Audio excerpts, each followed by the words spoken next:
Hi, it's me, Jane, with Scraptastic Yarns. This is the second time I've filmed this, so hopefully I'll get this done this time. I just wanted to share with you to answer a few of the questions that have been going around that Zoe of 24 Crochet started. And some of those questions are, the first question is, how long have you been crocheting? I've been crocheting 50 plus years. Going on 54 um, this next month. When I was 5 years old, and this is answering number 2, which is who taught you how to crochet or where did you learn? When I was 5 years old, my mother was crocheting necklaces and bracelets and rings that she crocheted with beads and string and also elastic thread, and I wanted a bracelet pretty badly. So my mother told me that in order for me to get a bracelet, I was going to have to learn how to crochet, and then she proceeded to teach me how to crochet. I did make a little bracelet, um, and then I did some things for baby dolls and, my Barbies and things like that. And then I kind of put it away. Um, I still dabbled a little bit here and there, but not really interested in it. And then when I turned about 20 years old, when my boys were born, I had a set of twins first time out. I picked up crochet again, and then I just went crazy. So, I give myself 54 years coming up in February, but it's probably more like 44 years because there were about 10 years. It was off and on and, not really crocheting as much. Um, I never learned to knit during that time. I'm going to add in something besides crochet. I had tried to knit several times after I started crocheting when my boys were born. Had difficulty with that. With my second pregnancy, I was positive it was a girl, so I wanted to make a little pink blanket, and I wanted it to be knit. So, I went and got these needles, and I think they were 14-inch, but, in my memory, they were like 25 inches, 24 inches. They were just the longest things ever. I I knitted an entire blanket with that needle. But the only thing that I had to go by was a book that I'd gotten at Kmart. And, the book, it showed the throw method. I don't really care for the throw method.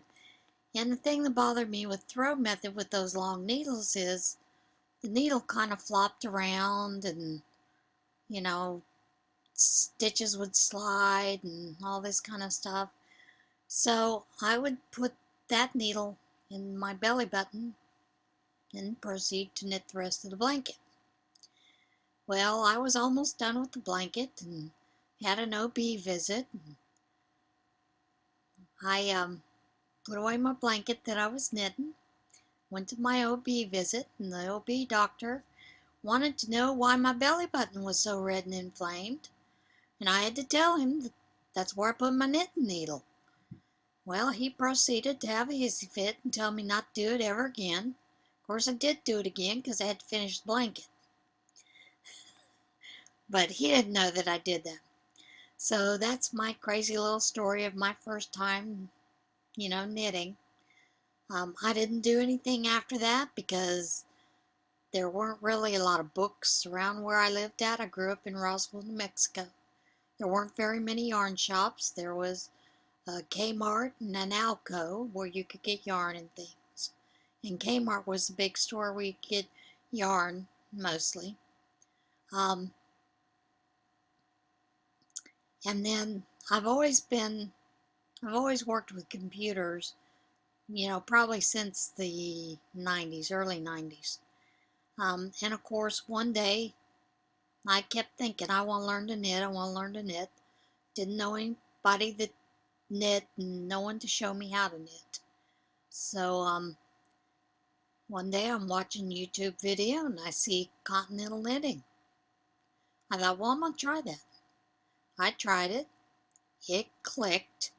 And I'm sure that's because I was used to using both hands when I was crocheting. So, I really felt like I needed to be doing something with both hands.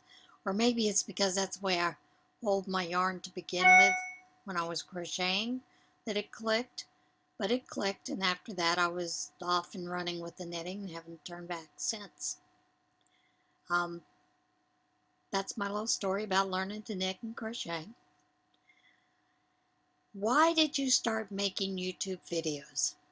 At the time, I wanted to see more crochet podcast videos, besides the tutorial type videos. I do love tutorial videos with crochet, but I also like seeing what other people are doing and seeing the different way that it comes out, patterns and type things like that. So I decided that I wanted to add to that community. I've been doing it and I'm enjoying it. It's also a way to share with others what I'm doing. And I just enjoy sharing what I'm doing within the community for charity, those type of things. I've always been a big believer in giving when I could. Now that I'm much older, I'm able to give more. Don't have the little kids running around and not worrying about paycheck to paycheck, so I'm able to give a lot more. And of course, I've got the yarn hoarding syndrome, so I've got plenty of yarn to give away. So, but I enjoy making, and that kind of, as I always tease, it keeps me out of the bars at night and daytime too. One of the other questions that was asked was, what is your favorite type of crochet to make? I really enjoy blankets and shawls. Those I like to do the most. Many times when I'm at prayer shawl, I'll get something that someone has started, blankets, and I'll finish it off. I kind of find that a challenge to try to figure out what hook size they were using, and sometimes even the pattern that they were using. For shawls, I just enjoy making shawls because, I didn't know you could even make shawls with crochet for a long time. And some of them are absolutely stunning. And I really enjoy it, mainly because it's fast. I'd like to say that I'm impatient, even though I do knit, which is why I prefer crochet over knit. But I do find a certain meditative relaxation in doing both of those. So, yeah. Does any of the members of your family crochet or do other similar crafts? Both of my sisters crochet. I do know my older sister knit. For a long time she knit, long before I ever tried to knit. My younger sister is a left-handed knitter, or crocheter. At least I think she still knits with her left hand. She is left-handed, to begin with, so, and she really enjoys crocheting as well. My older sister does. She told me recently that she gets a little impatient with the knitting, so she's, like to do some crochet, so she's picking that back up. Now, my older sister has always sewn. That's something that I've enjoyed doing as well, sewing. I don't know if my younger sister sews, though. I'll be honest, I don't know if she does or not. The only other family members that do any crafting that I know of, my one son, he enjoys, I've seen some of the pins that he has made with wood, in wood. So some of those are absolutely beautiful. But I don't think he has a whole lot of time for crafting these days. He has a geothermal company that does heating and cooling residential and I believe commercial too. So he's quite busy, this time of the year. Um, I would imagine he does have some downtime, but I'm not real sure about how often that downtime is. My other son, and these are the twins. The other son, I know that he sews. Um, he was telling me, I believe he had sewn a Wonder Woman costume for one of his friends. He was really interested in learning to sew, so he had signed up to take some sewing lessons in Raleigh, North Carolina. And of course, with some of the sewing classes, mostly they're women that are going to those. But in this one class, he was telling me at one point that the ladies and the girls were pretty upset because they had to make circular skirts, and he got to make a pair of pajama bottoms. Well, being the good sport that he is, he did make a circular skirt, and he does look quite cute in it. So, there, he does know how to sew, so he's enjoyed making quite a few things that way. That's it for those kind of questions. I think I'll get to what I've been doing. I do have, did forget it, let me go get it. It is my,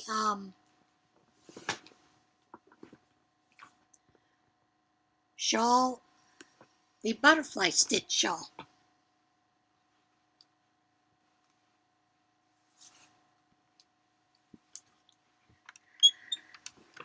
Gotta move you around, hope you don't get too seasick.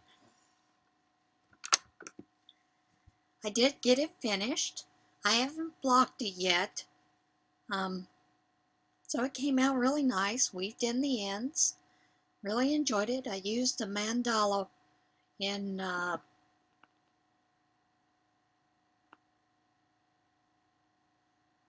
want to say pixie, but I don't think that's the color. I have to look at the color. I don't remember what the color was exactly.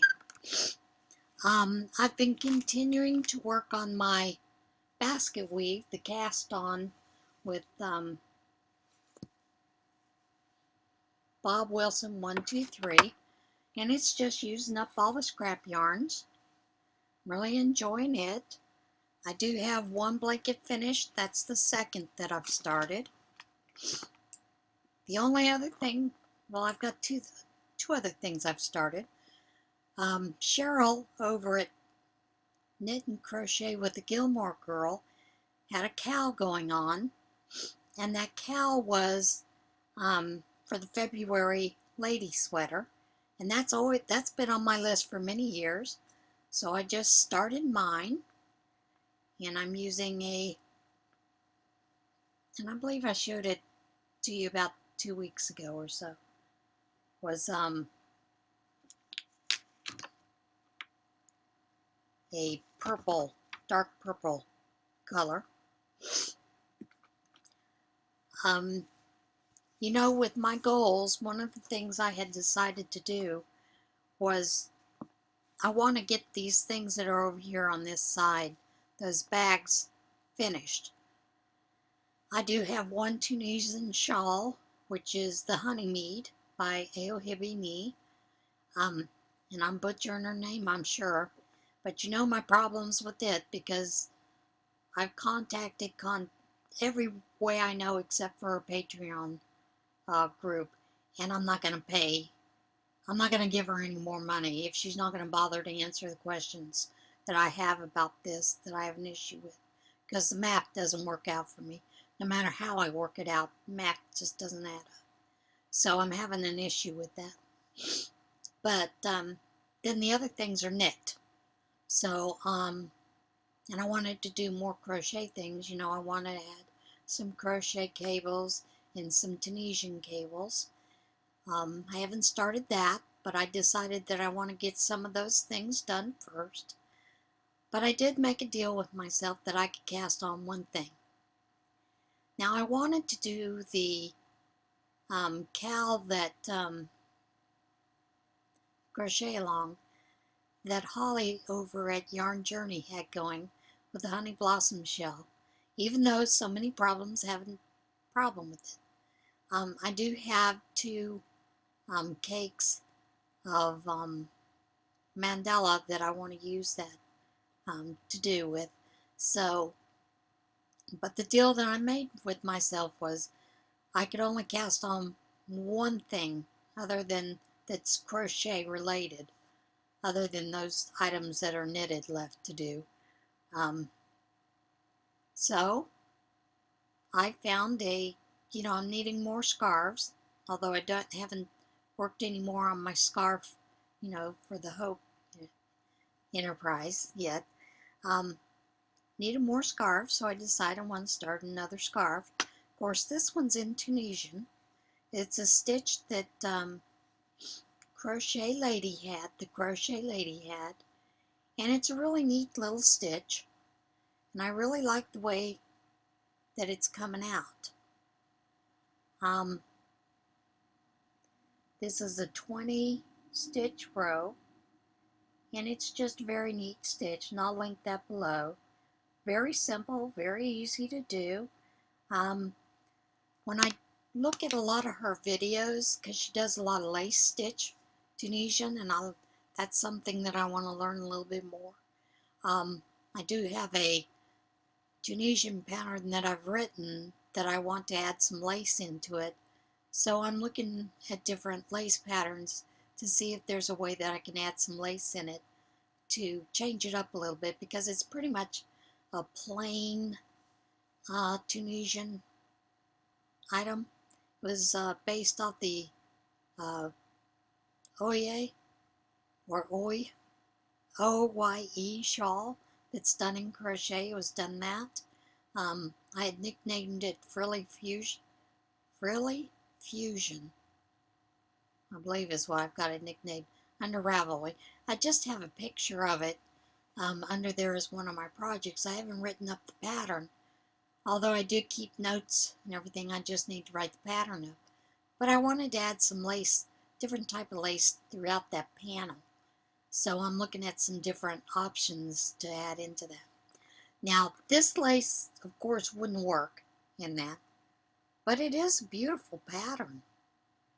Stitch, and like I said, it's easy.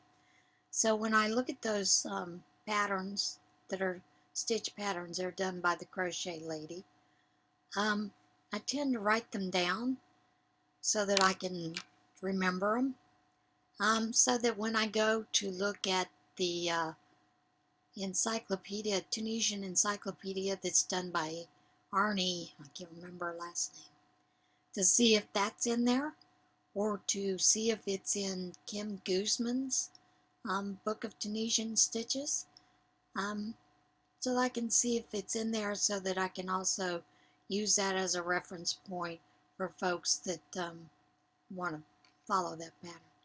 But I'll link this tutorial down below so that you can see how to do that. I don't have anything else going on other than those things I need to get knitted and get done. So that's about it. The only other thing is I did join up with the Darn Good Yarn monthly deal, and I've added the mystery gift.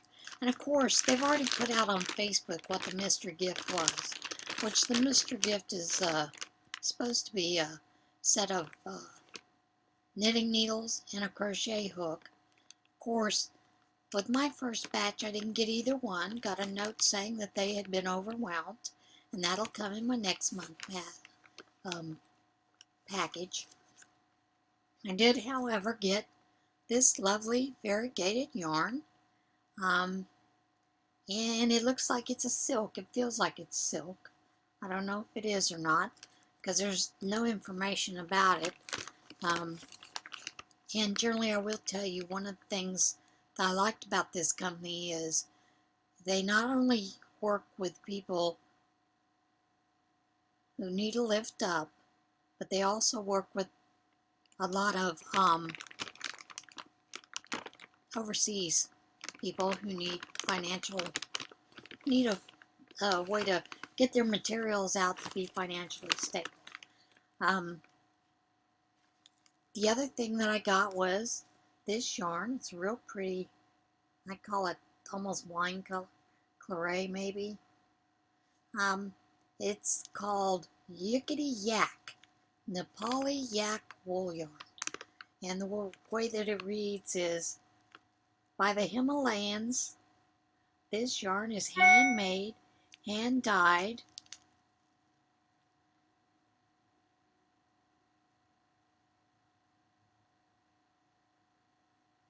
uber warm yak wool made in Nepal. It has approximately 80 yards, 100 grams, and it is reasonably priced, high quality yarn that helps women in India and Nepal get out of poverty, plus gets rid of waste. Now, this is a dry clean hand wash only. This has an amount on it. This does not. Pattern comes with it for a cowl. I'm not real sure if there's going to be enough to do the cowl with this, because it looks like this is the yarn that you do the cowl with. But I'm going to give it a shot. And of course, you know, I can always weigh it and see what's going on there.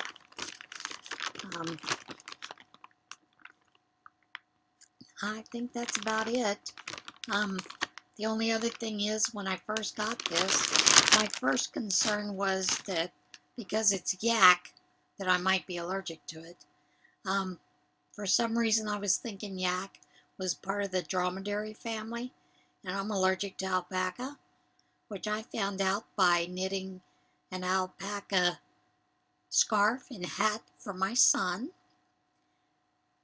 The entire time I was knitting this little thing, I was itching, nose running, eyes running, my hands were starting to break out, but I just kept on because I thought, well, it's not too bad an allergy reaction. Sent it to my son, who's also allergic to alpaca. So, I guess that's one way to find out you're allergic to alpaca. Alpaca is considered a hypoallergenic fiber. However, there are some of us who are allergic to it, and I am one of them. But when I first got the yak, I thought, oh no, I'm not going to be able to work with it. Well, yak is part of the bovine family. It is bovid, so I'm hoping I'll be able to work with it, because I've been able to work with cowhide and stuff like that in the past, never had an issue. So I would imagine I'll be able to work with this. Otherwise, I'm going to find out I'm allergic to it the hard way. So, let's see. I don't know if I showed you the baby hats that we're doing for February with the hearts on them for the hospital or not. So I'm going to include a picture of that. I did finish one quilt. I'm going to insert a picture of it. The only other thing I wanted to tell you was, when I was surprised at how soft this yarn is, because this yarn, I'm using an M hook, as in Michael, and it's a Super Saver in Dusty Gray, and it's very soft for being Super Saver. Super Saver is notorious for sometimes being scratchy and hard to work with for some people, because they don't like the feel of that acrylic. There are a couple of ways that you can soften up acrylic. One of them is with finished items, is of course to wash it with lots of fabric softener and a softener sheet when you throw it in the dryer for those few minutes. Generally that works fine. There is another method for scratchy yarns, and that is to soak them overnight in not fabric softener, hair conditioner and water. A good amount of hair conditioner to the water, let it soak. I've found you don't have to let it soak more than 20 minutes. although I have been told that 24 is best. I haven't done 24, I've just done about 20 minutes to an hour, and then done the usual wringing it out and the towel to help get the excess water, and then I generally let it air dry because I don't have a dryer and washer here. I have to go to the laundry. So, and of course, if you do it that way after it's finished, you can also block it at the same time, and it should be nice and soft.